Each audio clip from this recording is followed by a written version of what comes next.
Alright, so what are we doing today? Well, it's windy and stormy as it is usually this time of year. My apprentice and I, we're out in the garden and digging holes and putting posts in and installing a flagpole. Now, I'll tell you what that's all about in a few minutes when we get inside. First, we've got to get some concrete in this hole. Alright, the concrete's in. We can go inside and have a chat now. Alrighty, so we're back inside to have a chat. And what you guys didn't see is this is about my 7th take. It's been a busy, distracting day. So, why am I putting a flagpole in? Well, I want to fly a flag, of course, but specifically the Australian flag and a very special, significant one under that. That's because ANZAC Day is coming up. Now, if you're an Australian, I'd be highly disappointed if you don't know what ANZAC Day is. If you're not, allow me to explain a bit. Now, ANZAC stands for Australian and New Zealand Army Corps. That's they're involved in the First World War and most notably Gallipoli.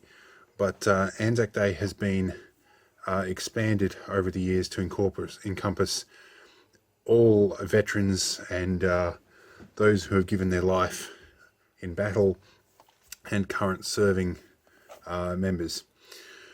A little bit analogous to what's the one in America? I have to look that up.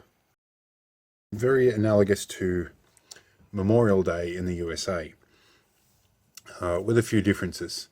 Now, traditionally I get up at 5 in the morning and wander my way down to the town's current war memorial and pay my respects and give a minute's silence to the sound of a bugle call of the last post. Americans might know that as taps, at 6 a.m. And also the recital of several poems, like one being the Ode, and several prayers traditionally. More or less a funeral service. This year, however, we can't do that because of COVID-19. They've encouraged the public not to attend those services. While they are still taking place, they are closed to the public. So, the best I can do with the current law, or the state of emergency, or the lockdown, or however you want to describe that, the best thing I can do is pay some commemoration in my front yard. Now, I had grand plans of putting a PA speaker up and broadcasting the last post down the entire street at 6 a.m. Now, pretty much all but one of my neighbours thought that was a good idea. One of my neighbours had a few concerns. So, of course, in the interest of being a good neighbour, I am not going to broadcast that down the street. However, I am going to keep my volume level to about 70 dB, which I think is quite reasonable. And I'll probably listen to the national broadcast on ABC radio through some loudspeakers in the front of the driveway. Now, there's been a national call for everybody to come to the end of their driveway and observe a minute's silence at 6 a.m. Across the country. So I plan to participate in that. But because there's going to be no military parade or anything like that, I'm going to try and improvise as best I can. Now, I happen to have a military vehicle, or ex-military vehicle, and trailer. I've also got my military-esque 8-wheel drive Argo, and a bunch of my old military gear and some bits and pieces I've collected over the years. So I've planned to try and come up with some kind of a rough display where we can maintain some social distancing. But there is a bigger cause to this. Because of the COVID-19 thing, the older blokes and veterans from the RSL that normally sell all the ANZAC badges and things like this, the Sands of Gallipoli, stuff that normally goes back to funding the ANZAC Appeal, stuff like that isn't getting sold this year, and they do rely a lot on those donations. So I'm going to try and put a sign up to encourage people to make a donation to the ANZAC Appeal on the grounds that they like my display. So I may be able to borrow some stuff from the military museum that I volunteer at, but we'll see. I've got to go through other people before I can get clearance for that. And just in case any of you are interested in this, this is a medallion that was special edition medallion. I think they have been banned now. they actually contain a little vial here with actual sand from the beaches of Gallipoli, which one of the reasons they've been banned now is because they may potentially contain little fragments of human remains. I think that's a pretty low probability, but yes. And they have a nice little poem here which you can pause and read if you wish. I also have, as you may have seen in many of my videos, my little mini museum in here that encompasses a few bits and pieces, including some legacy pins and some various other bits and pieces, including some cigarette wrappers here that carry interesting little wartime facts and whatnot that are all in here. I've got a few of those. I also have a few other things which I'll show you quickly before we move on. I have been a very avid supporter of the ANZAC Appeal for some years now, and I have sort of wandered off topic a little bit over the years, mostly from when I went to the USA and Battleground, Indiana to go and have a date with some wolves, and for a pin I was given for my efforts during the 2006-2007 fires. There's also an American VFW badge here and a PRW MIA badge from the USA. But there are various other artifacts on here, and this is actually a 1919 penny down here. These are numbered servicemen's pins. They are heirlooms from the family. But yes, I've collected quite a few. There was also my one and only trip to Parliament House in Canberra, and I was much disappointed that I wasn't allowed on the roof after having promised my American wife that we can trust the Australian government to let us on the roof of Parliament. Now, there is also a couple more here. Originally, I used to pin these to the strap of the bag. Oh, here's another thing I found in the bag too. The bag, unfortunately, and eventually broke. But this is some of the original band here, and I have a mix of Legacy and ANZAC pins here. I have a JF Machines badge, which came from my grandfather, who put together some of the first Fiat tractors in the country, and his initials were also JF. This one I was given on the day that I decided to enlist with the Australian Army by the recruiters at the time. And I have another pin here with the more sand from Gallipoli embedded within it, and they are pretty much impossible to find now, or at least from my searches anyway. I used to have a full-size medallion in the same style, but that was given to my late brother and has now been handed down to his son. So yeah, that's the badge collection. But as I said, some of these pins are quite expensive. I think this one here is a $100 pin, and this is the 50, and I think that's the 20. So yeah, there's a bit of money's worth in these pins. So anyway, let's move on to the next thing. While we're still talking, I had hoped to spend ANZAC Day, or part of it, with South Gippsland Tank Adventures and actually include some armoured vehicles. Sadly, that's probably not going to be the case, but if we're lucky, I might be able to sneak down to the museum later on ANZAC Day and actually show you around the museum a little bit and get your dose of military stuff there. But today I've got to do a couple of things. That flagpole in the concrete, that's taking several days to set because I mixed the rapid set way too watery. That was a little bit by design because I wanted it to set more slowly so it's a little less crumbly, but still good, we'll get there. The flagpole will go up. I've got a few other things to do. I've got to neaten up the front yard, and I need to find myself some little posts to make a social distancing barrier so that people can be aware of that. Although there is already a beam across the driveway or across the whole front of the property that might help to alert me when people have moved over that boundary. Nonetheless, I've got some preparation. So let's get stuck into some of that, and I'll document this as I go. I mean, it's currently the 17th and ANZAC Day is on the 25th. So we've got a bit to do, and this is going to be a bit of a compilation video. So if things don't make exact sense, that's probably why. We're jumping around at different days.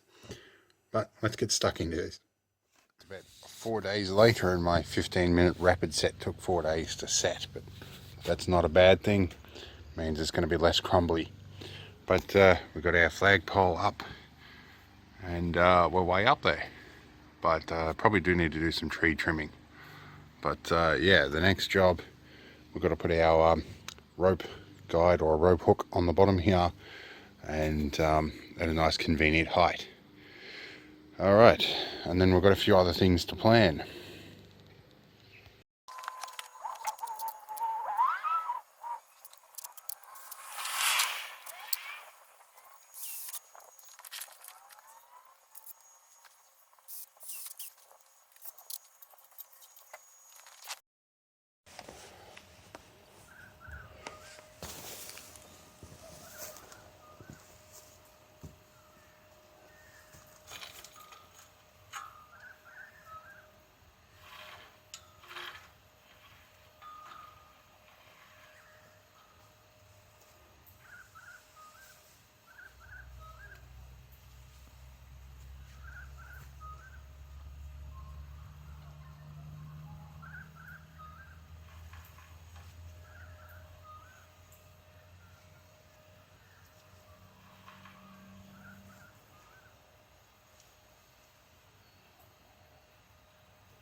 Okay, so things are a little noisy at the moment. My landlord is using the whippersnipper to cut the grass in the house next door because he owns several of these houses in a row. So, our next step towards ANZAC Day is I'm going to take this vehicle here, make it a little bit more military-like. Even though this is not a military vehicle, it should attract some attention. My other vehicle, however, is a genuine ex-military vehicle. So I'm going to park that in the front yard as well. But I thought I might take some of my old military kit, like my webbing gear there, or my webbing kit, and jazz up this vehicle to look a bit more army-like. The whole purpose of this is to try and garner some donations to the ANZAC Appeal. So we'll get cracking with that. We might almost have an excursion down to the museum to borrow one of the spare flags there for the day as well. But anyway, let's get cracking here. I'm going to switch to my GoPro for this.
Well, I don't know how military it looks, but somebody's going to probably pay attention to it.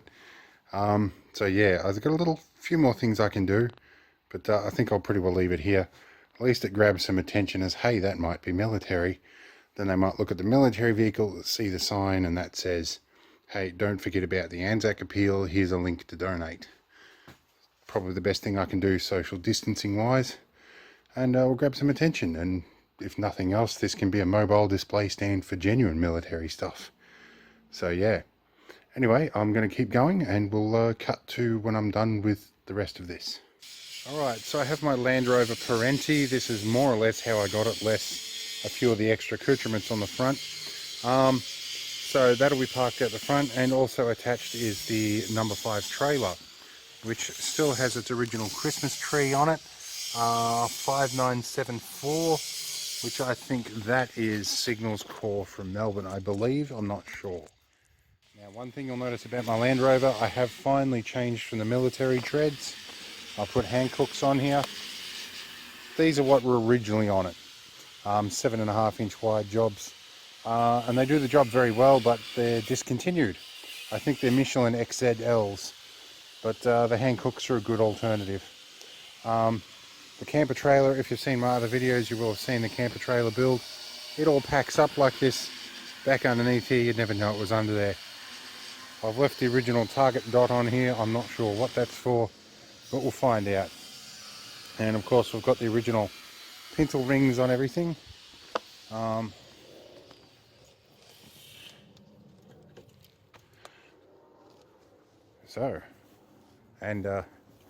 I've been cleaning stuff up. Alright, so I have my staging area out the front here, and I have a perimeter beam along here that will detect if anybody hops over the fence. So planning on lining things up probably parallel to the footpath here, a couple of meters away or more, just so they're in a big line, they're easily visible, and people passing down the footpath don't violate the social distancing measures. And looks like a lot of junk has blown up against the fence there. I'll have to clean that up. So I have to get rid of all this. My flagpole is sneaking around the corner down here. So we should have a bit of room to play with here. The grass is in a pretty good situation, except for the big chunks that I've ripped up whilst doing narrow turns with the Argo. So yeah, I think we're pretty good. I've got a whole bunch of plastic pegs. I'm going to get some flagging tape as well, and just make a little barrier just to remind people to keep a couple of meters distance. So yeah, I think we'll be pretty good. All right, time to do some more planning. All right, so there's another step to be done. I'm going to go and make use of a vinyl cutter that I have access to, and we're going to make ourselves a sign that encourages people to donate to the ANZAC Appeal, and that'll be done on a bit of cheap call flute that I've got laying around. In the meantime, I've had a delivery of some stuff, a bit more gaffer tape to help with the Argo being dressed up. I've got some flagging tape, which I think I can use with some plastic tent pegs I've got, just to make a social distancing boundary, just in case anybody wants to hang around and have a look. So yeah, that should be pretty good. My flagpole has been waving around in the fairly high wind today, and it started to crack the base. So I've taken the flagpole out for the time being, and hopefully it will survive tomorrow, and from there on then I can figure out how to fix the cracked concrete. I thought I'd let it set slow enough, but I was wrong. So anyway, hopefully it will hold together for tomorrow. That's pretty much the main aim there. And after that I can worry about bracing it to the fascia and all that sort of crap. So right, let's give you a quick clip of the vinyl cutter doing its thing, and I might enlist some help with that, we don't know yet. And then I guess we'll go on to threading this flagging tape through pegs, I guess. Anyway, I'm a bit tired, so I'm going to have a snooze and then we'll get on with this. We've got a quick little job to do here. We're going to thread this stuff through these things using this. So we're going to make ourselves a little threading needle over here, and I'm going to hook around like so. I'm going to hook some of this through this way. We'll go and squeeze you down a bit, and we can start threading these all through here, little bit by little bit. This could take a little bit to do, but we'll get it through eventually. There we go. Now I've got a whole bunch more of these to do, and we'll get them stuck in.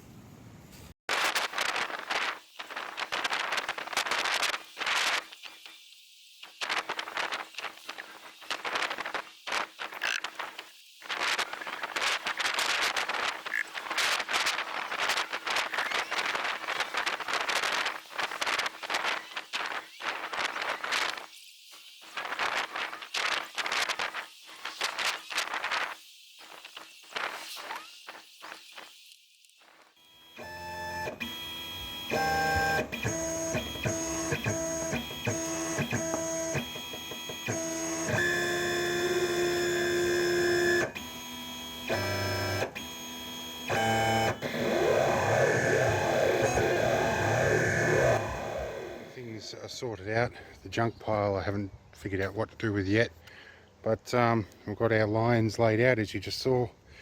We've got a trailer roughly in position. Still got to go somewhere with that this afternoon to pick up my sign, But once I'm back with that, flagpole will be going up if it's calm tonight. If not, I'll be putting that up just before I put the flag up in the morning. Haven't had time to do the grass around this area. Argo's in the driveway, so we don't rip up the grass in the morning, and so we minimise the disturbance to the neighbours at 5 in the morning. We should be good. I've got cameras all rearranged to be keeping an eye on that, because I know how much of a theft target something like that would be. Although we're pretty good in this end of the street now. So yeah, as soon as my sign's in, I'm going to put my sign up there, park all my vehicles along this way, 1.5 meters from the pink tape. And yeah, we'll hopefully do our salute here in the morning. There'll be no PA speaker, but it's canvas-sided vehicle and I do have loudspeakers in there. So I'll just turn that up to a comfortable level to the ABC ANZAC Day broadcast from the Australian War Memorial. And we should be cooking with gas. It is the 24th at the moment, so in the evening it's about 4 or 5 o'clock in the afternoon. So yeah, we're nearly ready to go. I'm going to have this guy parked overnight, and in the morning I'll move this guy out. I don't want to leave it parked by the footpath. Now my apprentice just had a bit of a ride in here while we moved things around, just in the front yard and whatnot. So she's managed to pull all the duct tape off things, so I'll put all that back in, and yeah, hopefully it looks the part for the day. So yeah, that's about it for the moment till my sign gets here. And I'll see if there's any other accoutrements that I can do. I would laser cut some little tokens of my appreciation for people who intend to donate, but that would be handing out things that require physical contact, and I need to avoid that. So yeah, I can't do that. So I guess I'm just going to have to hope that people make a donation and express my gratitude in person. All right, time to go find some dinner. All right, so it's now the eve of ANZAC Day and it's dark, and we're in the workshop with a big long stick. I've got my sign completed, and I'm about to go and set that up in the front yard in the dark. I'd hoped to do this a little earlier. So I'm going to trim this, stick it down to 2 sections and put a slight point on it, maybe on the belt sander, and that'll hold our sign up along with some of my super duper duct tape. I'm going to do a last check on the Argo because I think my apprentice has been on it and torn some tape off. But anyway, we'll figure that out, and we'll be about done for the night. So I'm going to do this next bit on the GoPro, and also putting the sign out on the GoPro as well, just for convenience sake. And I'm getting tired and hungry. Dinner's almost ready, so let's get on with this.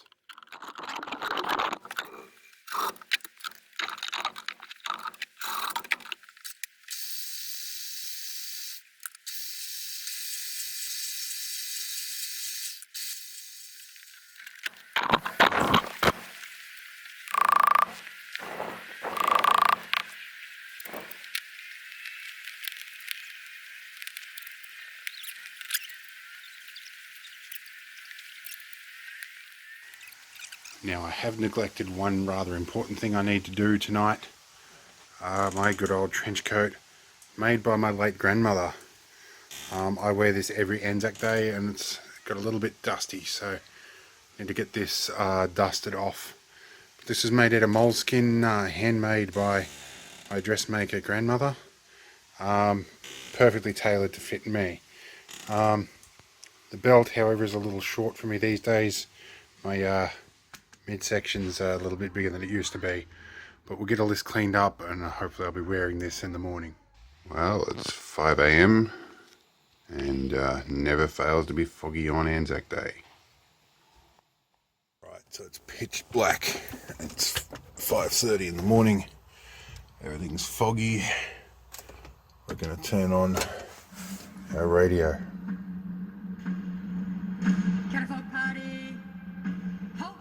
I'm going to leave that on just quietly for the moment, and we'll turn it up for the few minutes for the actual main event. Catafalque party, rest on.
I would now like to invite Return Service Nurse, Wing Commander Sharon Bown, to provide a response on behalf of the veteran community.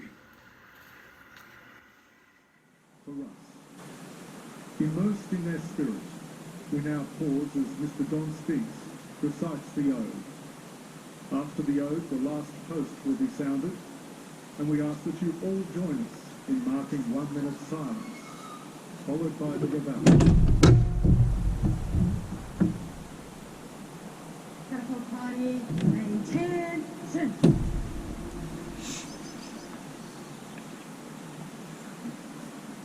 They shall grow not old, as we to the left grow old. Age shall not weary them, nor the years condemn. At the going down of the sun, and in the morning, we will remember them.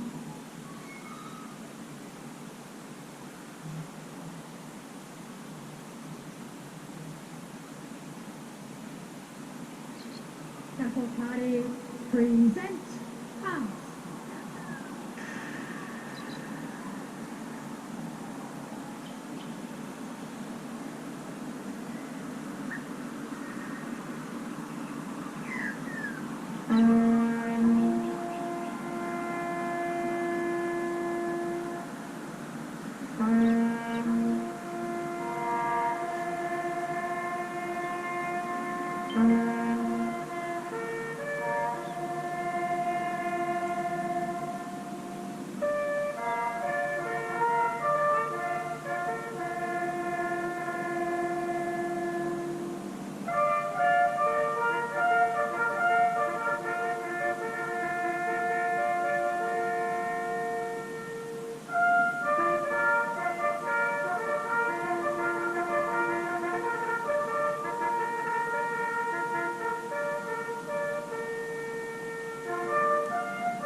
Catapult party, shoulder arms.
lest we forget.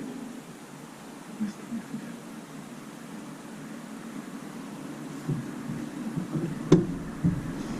Ladies and gentlemen, from wherever you are today, please join us in the singing of the national anthems. Alright, this is a bit out of sequence, but the sun's up enough to see now. This is my front yard display right now.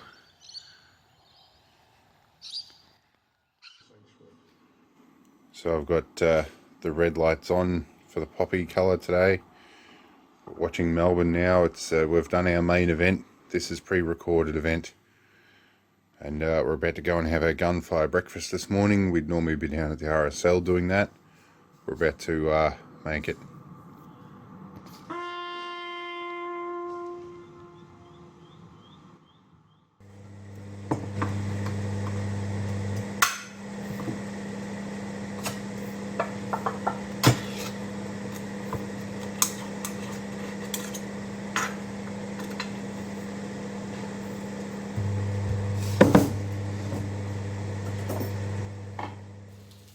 So it's time for our traditional gunfire breakfast, as the RSL calls it. Some local butcher snags, baked beans and local fresh eggs. And this is where I'm going to leave you guys. I need some time to recover from the morning and all the rest. And then I've got a grave to go visit if they'll let me into the graveyard. Alright, so I'll see you all next time. I hope this has been an interesting one. And of course, not going to be my usual outro this time, so see you all in the next video. I'm going to have some breakfast.